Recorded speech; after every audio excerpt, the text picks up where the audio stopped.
Awesome. All right. Well, welcome to Clear Horizons What's in Your MEL Kit Toolkit webinar. My name's Elise. I'm from Clear Horizon. I'm the Academy Manager and I'll host today's session.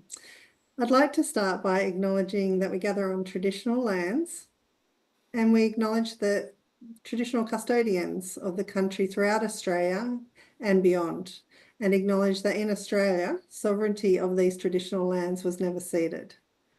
I extend respects to elders past and present and all Aboriginal and Torres Strait Islander and First Nations people here today. I'm calling from Darkinjung country. So today's session is part of Clear Horizons Ripple Effect series. And so this series aims to bring together guests to talk about all things MEL. So MEL is measurement, evaluation and learning. And the sessions have a particular focus on sharing practical tips and insights. So today we'll be looking inside the toolkits of 3 Clear Horizon MEL practitioners. Each of the guests is working in different contexts and they're at different stages in their MEL practices.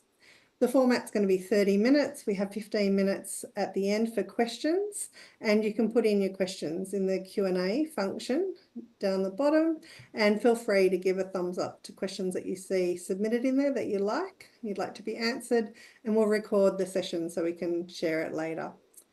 Today's topic, What's in Your MEL Toolkit, is actually inspired by a YouTube segment called What's in Your Bag. So Amoeba Records is an independent record store and they bring in celebrities, they choose a few things from the record shop and then share what they chose and why they picked those things and why it's significant to them. So I really liked this format, and over the years I have asked various MEL practitioners the question of, so what's in your toolkit? What are you using at the moment? And it's a way to learn, and even if I know the tool, hearing about it, how people use it, the different settings that they do it in, and their take on it always offers something new. So we are dipping into MEL toolkits today.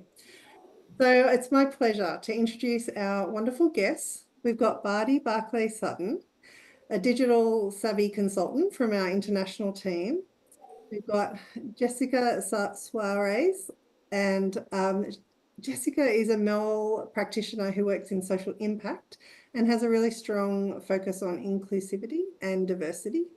And we've got Jess Dart. So Jess is Clear Horizons founder and CEO and well known in Australia and abroad for her extensive MEL experience and expertise. And all guests today use the pronouns she, her. So Barty, let's start with you. Can you tell us a little bit about the types of MEL work that you do and share one of the tools from your toolkit? Thanks so much, Elise. So in the international team as the MEL partner for various long-term development programs, primarily in the Asia Pacific, my support focuses on building practical MEL systems that enable teams to tell a story of impact and to foster a culture of learning. So as a digital native who had to adapt to working across cultures, across time zones and geographies, one of my interests is actually in using digital tools to enable better collaboration and more inclusive participation. That brings me to the first tool in my toolkit, which is Miro, a digital whiteboard tool that allows for real-time and asynchronous collaboration. So throughout MEL and participatory design, digital tools like Miro can help bring more voices into the process. This is particularly valuable, I've found, in co-designing theories of change and also in facilitating a participatory analysis, or what we often call at Clear Horizons sense-making. I've found that while traditional facilitation often privileges dominant voices, Miro helps level the playing field by providing an equal contribution space and features that support diverse ways of thinking and processing information. So I'm going to do a quick little screen share here for you. Some of these features actually include sticky notes and AI clustering. So you see here you've got sticky notes for people to be able to add their own ideas in their own words and in real time. And then you can identify common themes through AI clustering. They also have tools such as here you can see we've got voting and prioritization. So this helps group make decisions collectively and more democratically rather than deferring to the loudest or most senior voices. Secondly, anonymity is possible. So you can do voting and you can add your note anonymously. So this allows the quieter participants or those from marginalized groups to be able to contribute without fear of hierarchy or judgment. And then finally, we have commenting. So the commenting feature, just confirming, sorry, I don't think it's actually sharing, apologies.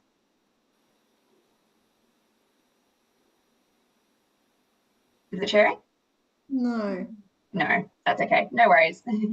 Oh, no, it is now. It's just Oh, good. talking Okay, live. no worries. Oh, So the sticky notes are here, the voting that I was talking about here, and then I was just about to talk about the comment feature. So you can leave comments, which allows people to engage at their own pace, encouraging feedback even after the session. And that may also be for people who are a bit more reflective or might not speak up in the workshop.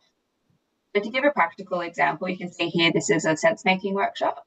But to support a recent co-design process, we use Miro as a facilitation tool to engage DFAT and local Pacific stakeholders to map out their program outcomes and to develop a theory of change for a pilot program. And we received really positive feedback that the way we broke down the process into bite-sized participatory activities through Miro, which you can see here, it's broken down into different sections. It made MEL more engaging, more fun, and accessible to a non-MEL audience. And this enhanced ownership of the final design. So even though digital tools like Miro can enhance participation, it's just really important to be conscious of accessibility barriers. So digital literacy, internet connectivity, and then of course working with culturally and linguistically diverse groups. So it's not always the best tool, but hopefully I've convinced you that Miro is not just a digital tool, but it's a way to make facilitation more engaging, make MEL process more inclusive, participatory, and empowering. So thank you so much.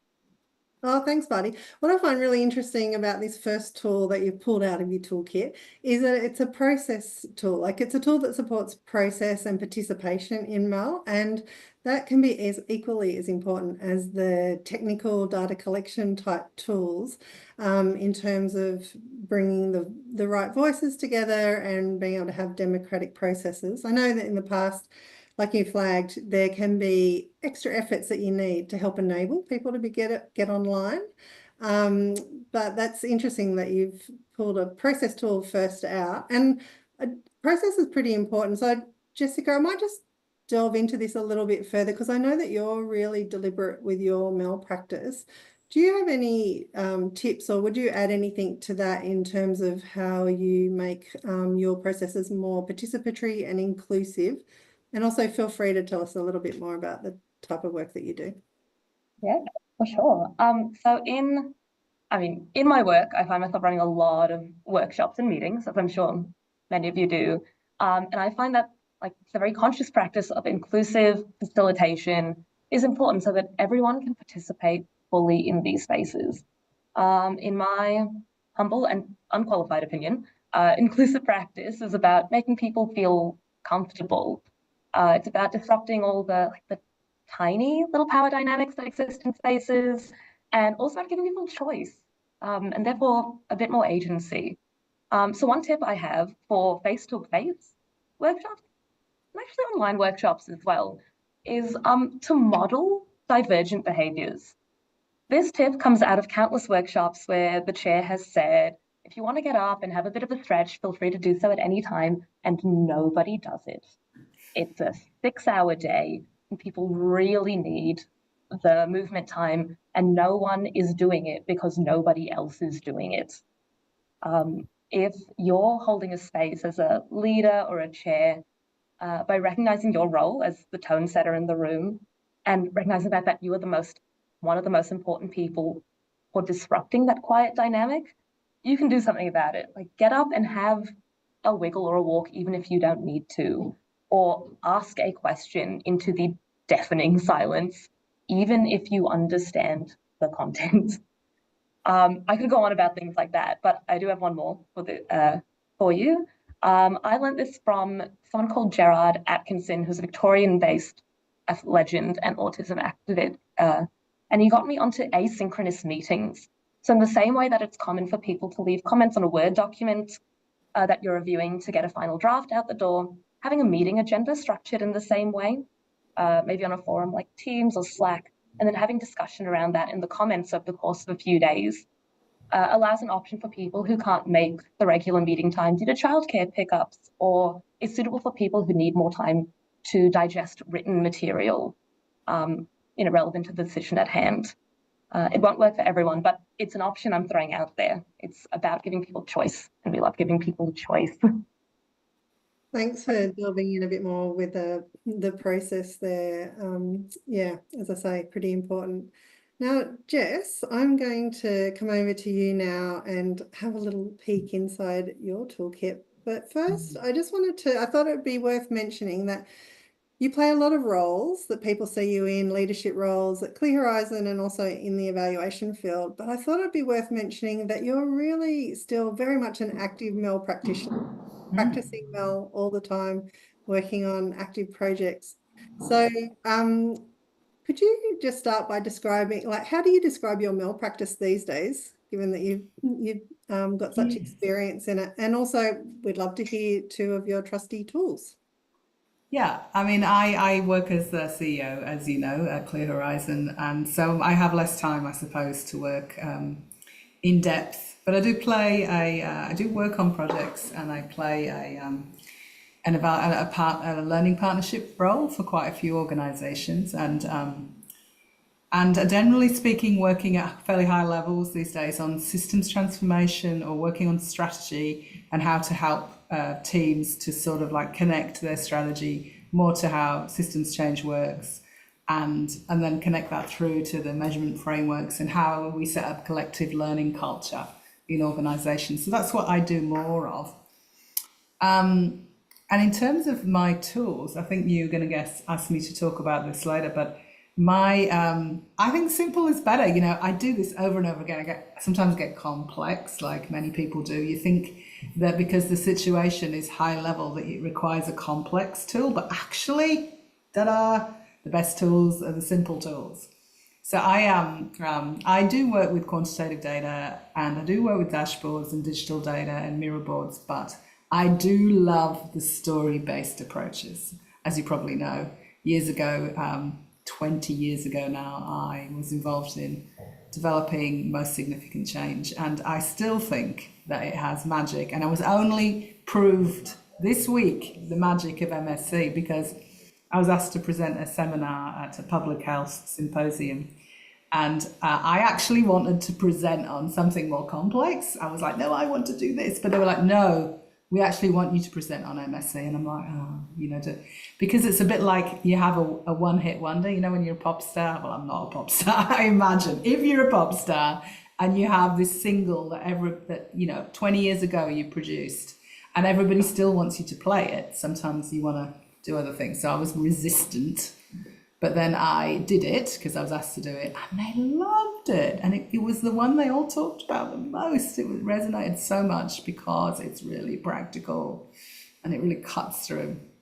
Yeah. So Jess, can you just describe what the most significant change technique is, just in a nutshell, just in case anyone watching? Yeah, sure. So most significant change, MSc as it stands for, is a story-based approach to impact measurement.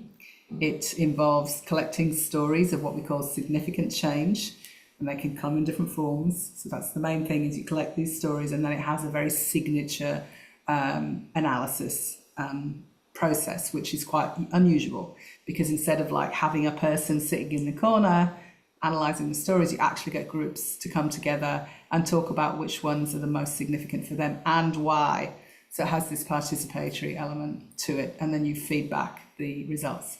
So the beauty of it, the reason why I love MSc, is because it can be done by adequately prepared novices. That opens the door to people with lived experience, people from the community doing this themselves and having really meaningful conversations without an expert evaluator there.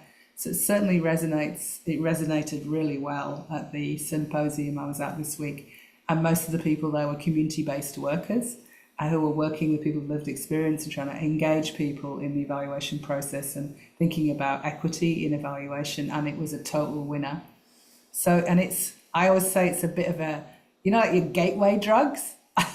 I think MSc is a gateway tool, because if you've never done qualitative or story-based approaches before, this is a really great, profound method to have a go at. It's really quite simple, but it is quite profound, and you can learn the joy of looking at unexpected outcomes and stories and voice and how that works and how it can be a wonderful component to more quantitative approaches.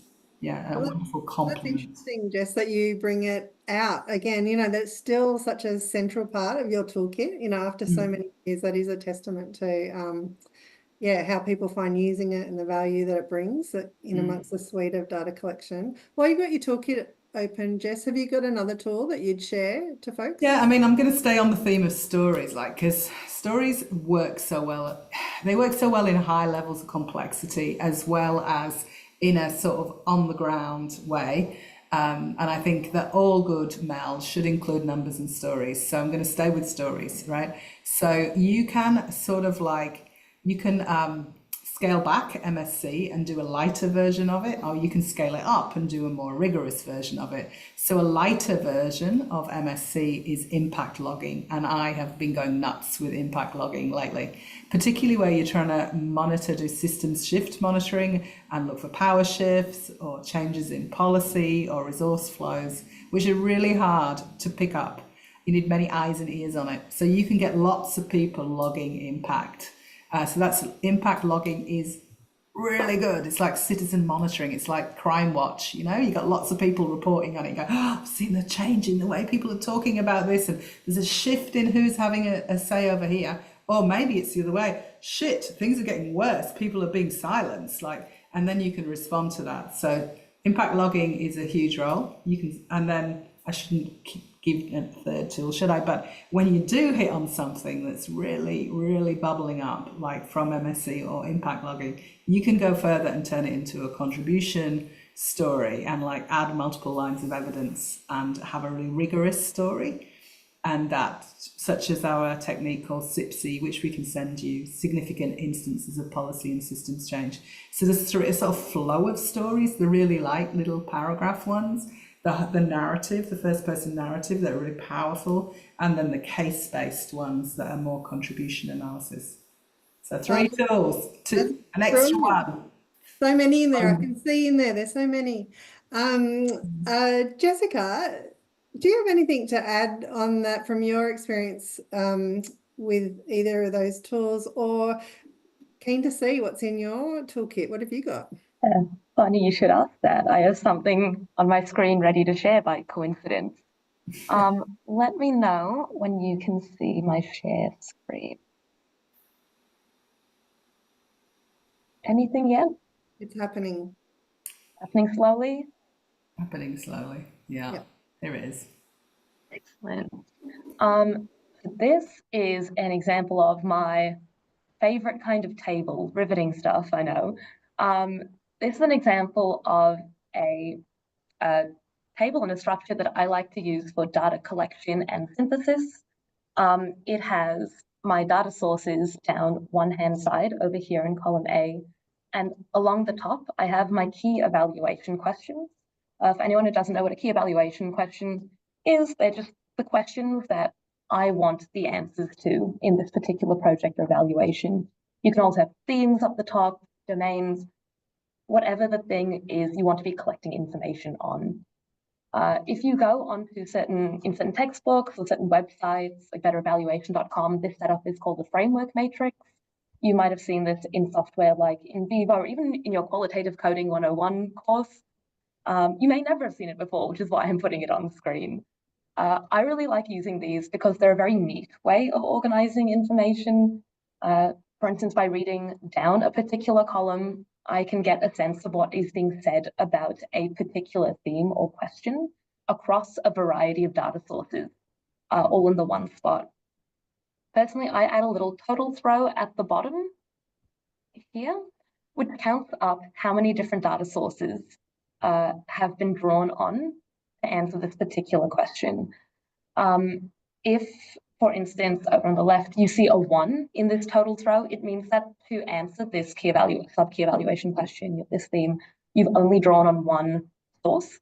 That's probably a sign that you need to go back and try and diversify where you're collecting data about this. I also like to use a totals column on the end here, more as a project management tool than anything. If you see that there's a particular data source that has a 0 in it, it means I've probably forgotten to analyze that source and I should get back to it. You can also get as fancy with this as your stomach for Excel is strong. So I like to also have a couple categorization or tag columns that I hide for neatness. But if it comes down to it and I need to only look at things that leadership have said, I've got the ability to filter on that. Or if I'm working with, say, like a implementing partner that's got a bunch of state level subsidiaries that need to know which state, for instance, needs a bit of help, we can create things like, summary tables down here very easily, using these categorizations and a few Excel formulas. In terms of drawing out themes and creating connections, often having the space down here is like where I put them, but this is a very customizable format, so whatever works for you. This is I think I've stopped sharing on that.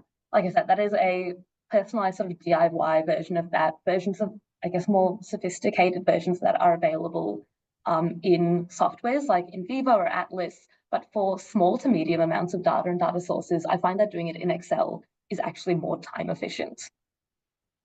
Yeah. Great. And so, Jessica, this is for when you're doing an evaluation study and you've got some clear key evaluation questions. Do you use it in other situations as well, or is it mainly in that situation? I find its real benefit is being able to stratify or by data sources. What you put up the top, what I put up the top, I find doesn't matter that much. So the example I showed on screen was for key evaluation questions, but it can be for something more vague, like just a broad theme that you want to investigate. I imagine you could do it for something absolutely non-evaluation related, like what restaurant you're going to go eat. You put your different cuisines up the top and all the people have got opinions on it down the side. It's really just a model. Choosing what restaurant to go to, absolutely.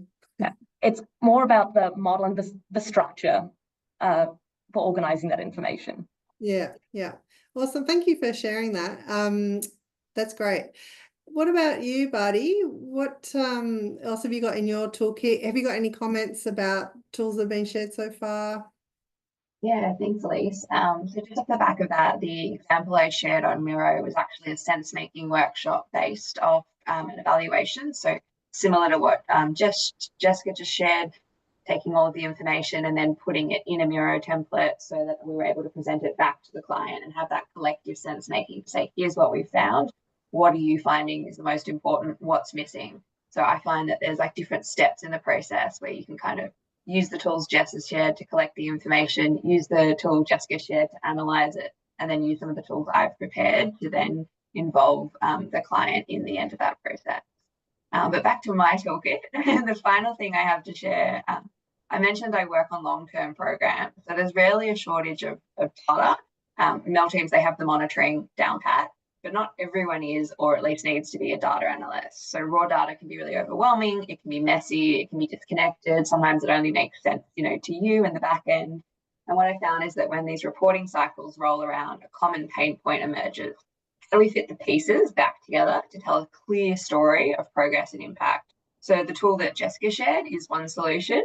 I've also found that this is the stage where teams are often ready to turn their consistent data pipeline into more reliable insights. And that's where Power BI comes into for me as a tool. So it transforms really complex data sets into these interactive visual dashboards, and they make data more accessible for decision making and learning. So unlike some static reports in Excel, Power BI can automate data aggregation and visualization with real-time updates. And I found that reducing that manual reporting frees up the MEL teams I work with to focus on the more important stuff, which is the analysis and the strategy. So there's a feature called dynamic filtering, and that makes it really easy to spot trends and understand the interplay of factors. So what that means in practice is if you want to see the program impact by gender, you just click female or male on the dashboard, and then the entire one updates. You can see what's this looking like in the data for men or women if it's a gender binary, which unfortunately a lot of the data we do collect in the Pacific and Asia is often gender binary. That's another issue. If you want to compare results from different regions, you can select a location. If you want to look at trends over time, you can adjust a slider, and then you'll see patterns emerge instantly. So an example of that is in the 4-year community engagement program I'm working on in PNG. They use Power BI to track progress against their annual work plan and also against their outcomes. And then every quarter, the team get together and they reflect using the dashboard to decide what activities should they drop, what do they need to add, what do they want to keep, and what do they want to improve. So I see that as an example of making MEL more adaptive and more actionable. I guess for me, if MEL is about the learning and the adaptation, which I guess is the last bit of the acronym, then we need tools that help us learn faster. And Power BI is one of those tools that enables us to move faster from collection to insight and then making evidence-based decisions.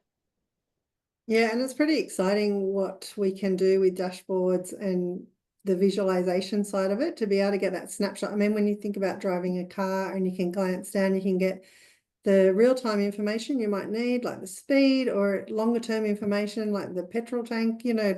Yeah, I've found it really beneficial with clients as well that have yeah, being able to use it for their reporting as well as their learning process. Alrighty, and Jess, do you have any thoughts or reflections listening to some of the tools that we've shared that you wanted to add in? Oh, your mic's off. Maybe just about how tools fit together, you know, that's interesting, isn't it? How we bring tools together. And like, you know, so as we say, like good MEL involves numbers and stories, right? And even when you look across the story data, like we saw Jessica do, and look across, you know, the MSc stories and the data and try and synthesize findings, that's important, and that might go into an evaluation report. But it's still worth holding stories as a sort of like complementary part to a dashboard or a matrix. Why? Because something like MSc contains voice from the beginning to the end. You find out something about this person, how they experienced it, and what happened for them. And so you can, you know, really good, well-rounded MEL or evaluation needs to not lose the voice of the people you're trying to work with. And so it's that, I always think the minimum viable product, and I'm talking minimum here, absolutely minimum, if the least that you're going to do good MEL is you're going to need to look at, say, reach the data around who's engaged, who's not engaged. If you don't know that, you're really missing a really important part, right? And what's happening for people, what's the impact on people's lives, on people, on the system, and that little touch into what's going on can be captured in something like MSc. So retaining the story, the humanity in the system is really key, and that can create a bit of a balance. And like the other thing to not forget about is values, hey? So whose values can't count when we're doing MEL and evaluation? And I guess something like MSc has this really special attribute whereby we are talking about what we value when we're selecting stories.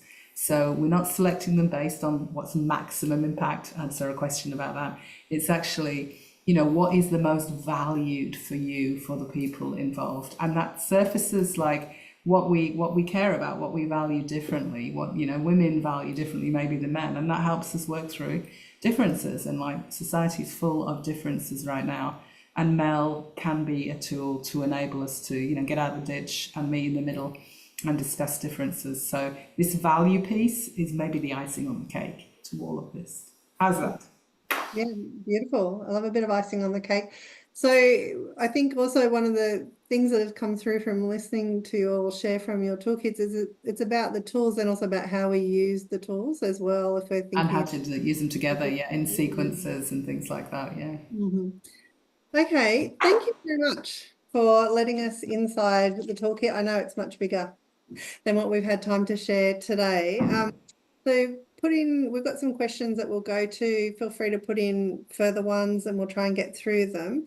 I just wanted to let you know that for those interested, because we're always trying to enhance the impact that we make in MEL, if you want to do any skill building or learn more about it, we've got some courses coming up in Clear Horizon in March. So we've got the complete guide to MEL course, and you can do that as a complete 15-week course, or you can do it by module. So the module on measurement, for example, as a standalone, and there's also an evaluating place-based course as well.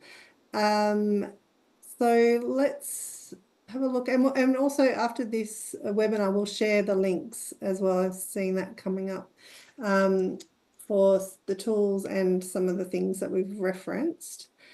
So let's move into question mode. So Barty, we've got one about Miro. So Georgia says that she loves Miro, but currently working in an environment that's not terribly tech savvy. So faces some pushback sometimes at introducing the tool.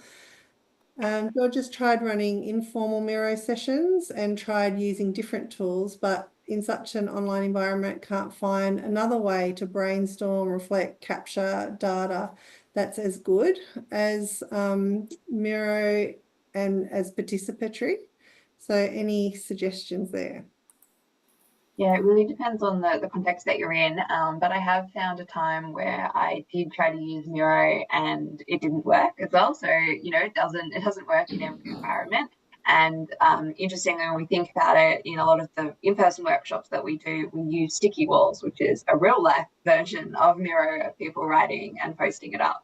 So if you do have the ability to be in person, some of that can still be replicated in person through those tools. However, I do definitely recommend making sure that, you know, your audience is comfortable using it, because then you're just going to be wasting time, unfortunately, you know, trying to get people to engage. Another thing I've used is using the elements of Miro, which is having a discussion and then having someone in the room, so say if it was Jessica and I running it, she will be typing what people are saying and I might be facilitating. And that way you can still use the tool of Miro, but you can make it more of a conversation if people are online and they're happy to talk, but they're not able to, you know, dual focus and use the tool. I also know that somebody mentioned there are other whiteboard tools that may work better within your organization. So any digital whiteboard tool, I definitely recommend. I also mind jumping in there actually, and Yeah. depending on like if resistance to tech is very, very high, another way you can use maybe more familiar programs is Microsoft PowerPoint. If you're all in the same Microsoft suite and can collaborate on a document at the same time, can be used in a similar way to Miro. It's not going to be as good because it's not purpose-built for that, but you can DIY some of the functionality in that if people really, really want something they're familiar with. Yeah, I mean, when all else fails, using the chat in the virtual session, like I often do that if everything else fails, and you can get good feedback and people can think and write, and it gives some people who are more reflective time to add in their thoughts. Yeah.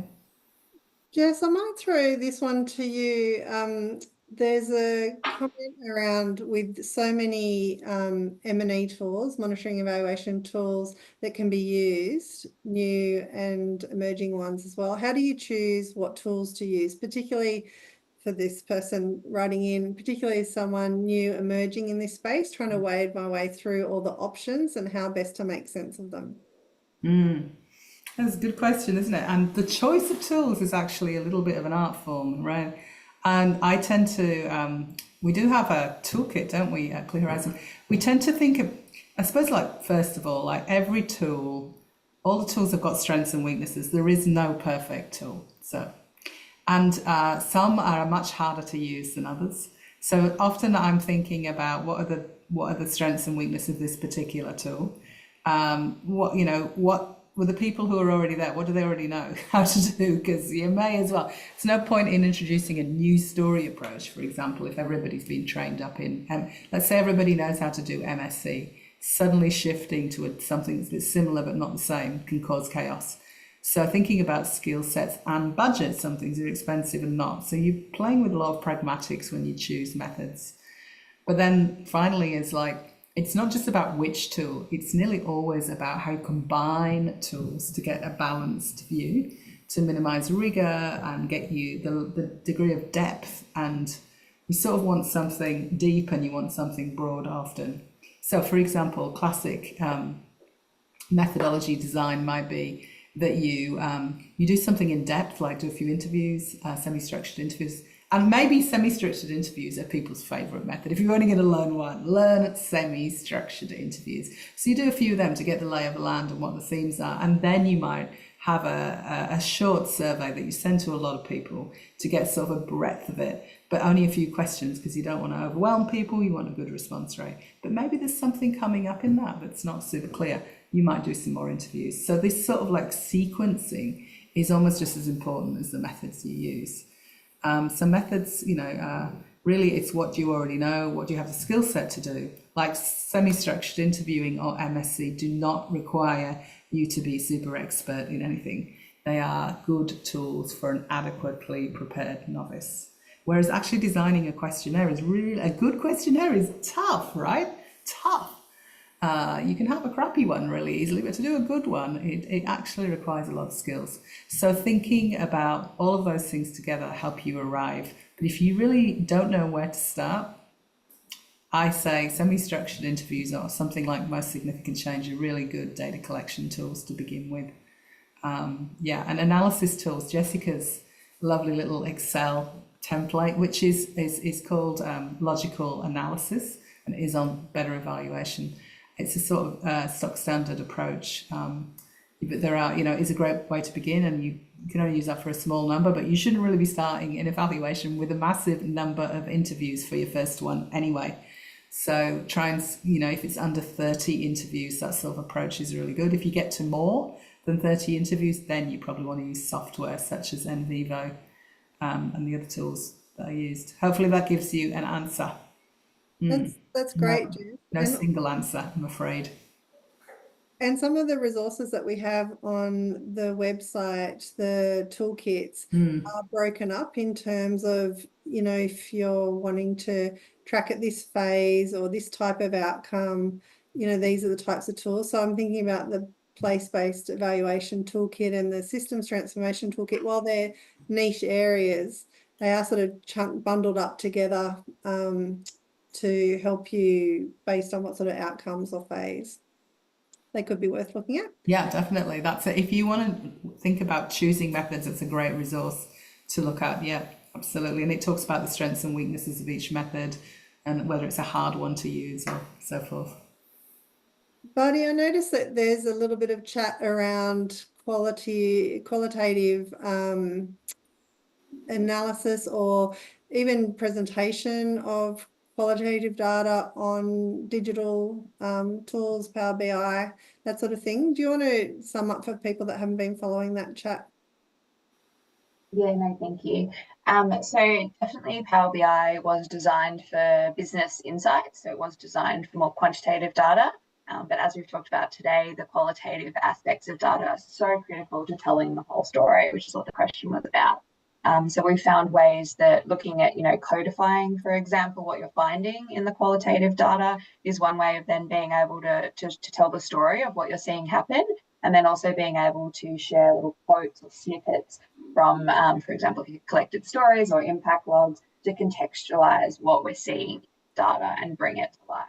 So you might have numbers that are saying that this is the participation rates of people with disability or different genders, and then you may be able to find snippets that you can then demonstrate what that looks like and what that means to the actual participants. So there's definitely ways to do that. A word cloud is a very popular form of tool, but it does only pick out elements. So I do find sometimes codification with the human eye can be an easier way, depending on the volume of data that you have. And while it's not accessible to everyone, we have had some success recently using AI, obviously with the client's permission, to be able to support the process of having qualitative synthesis and summaries every quarter against different end of program outcomes on a dashboard. So that's something that's definitely worth looking into if you have the technical skill set, but it has to be approached with caution. Great, thank you. We've got a question about accessibility, and this could be online or in person, well, actually, it's facilitation online or in person that uses online tools in an accessible way. So in terms of if people have poor internet connection or vision impaired participants, examples of accessible online tools or tips? Yeah, that's a really interesting question. I invite everyone to jump in on this. Number one, having a good understanding of what the accessibility requirements are is always your base level step. In terms of, and Barty, you might have more experience in what to do with like low internet connection, because that's not a space I work in a bunch. But in terms of vision impairment in particular, some things that I find really helpful are, it's not necessarily a standalone online tool, but something supplementary like a accessible color palette generator to make sure that the thing I'm creating meets like a particular standard for vision impairment. And I'm happy to put a link to one of those, and also the standards that exist for vision impairment into the resources we share afterward. Barty, did you have anything to add on that? Jess? Just on before, yeah. I mean, you know, if you get the document, the right sort of document, then people can use their readers to review things beforehand. So if you are working with a group of vision impaired, then you might want to have pre-reading or documents that they can read rather than just looking at the mirror board. Because I don't know if you can use a reader on a mirror board. I assume you can't yet. Yeah. Yeah, and I would just second that the most important thing is understanding the requirements ahead of time and having that built into your planning processes so that you're able to meet that person's participation needs and sharing things in advance and also after. Digital is a great enabler, but it can also be a barrier to participation, and we don't want that to be a problem. So it's really important. Always worth asking, isn't it, in the planning stages, who you're working with and what the requirements are, and then you have to adapt to that situation. Process.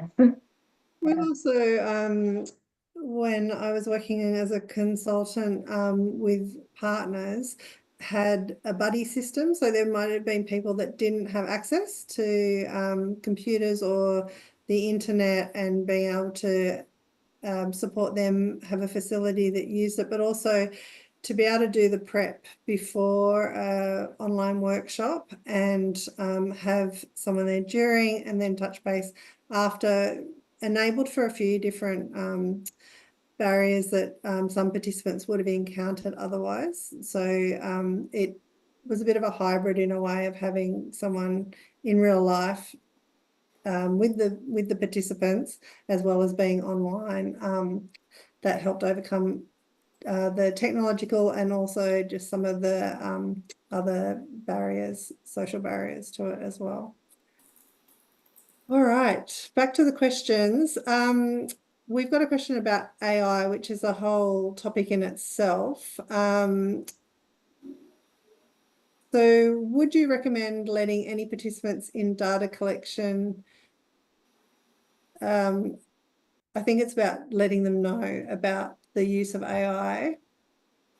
How might you deal with the challenges of communicating this in communities who don't have the tech access or the frame of reference for AI, and also consent? So what are we learning about consent and AI so far in a nutshell? Who wants to tackle this one? For Barty. Yeah, I think consent is the most important thing, right? And particularly if you're dealing with Indigenous communities, you've got issues around data sovereignty as well. And I think every participant has the right to know what's happening with their data when it's being collected. So making sure you have that consent, and as you said, sometimes explaining the frame of reference, you know, to what it is. If you feel like you can't get that shared consent because it's informed consent, then you don't use it. You don't use AI, right? Because then that's going to kind of give you that answer. And I would point, you can pop it in the references, but we do have some blogs that Ethel, our head of digital, has written. So that will be able to go a little bit deeper into some of the ethical challenges around using AI in M&E, because I can't do that in a minute. I know it's a big ask. All right, we are actually at time. So thank you so much, Guess, for sharing all of those gems. A reminder that at the end of this session, there'll be a pop-up form, and this is your opportunity to be able to tell us what you want to hear about in these sessions coming up. It only takes a minute to fill out, so that would be great. We've got a discount code offer that we're going to offer attendees today for the complete guide to MEL course, and that will be in the follow-up email after this session. This will be recorded and we'll share the link. And also there are other resources that we've got on the website that we can also point to that follows up on today. Sorry that we've missed a question or two there, but thanks everyone for joining us. Have a great day. All right, bye for now.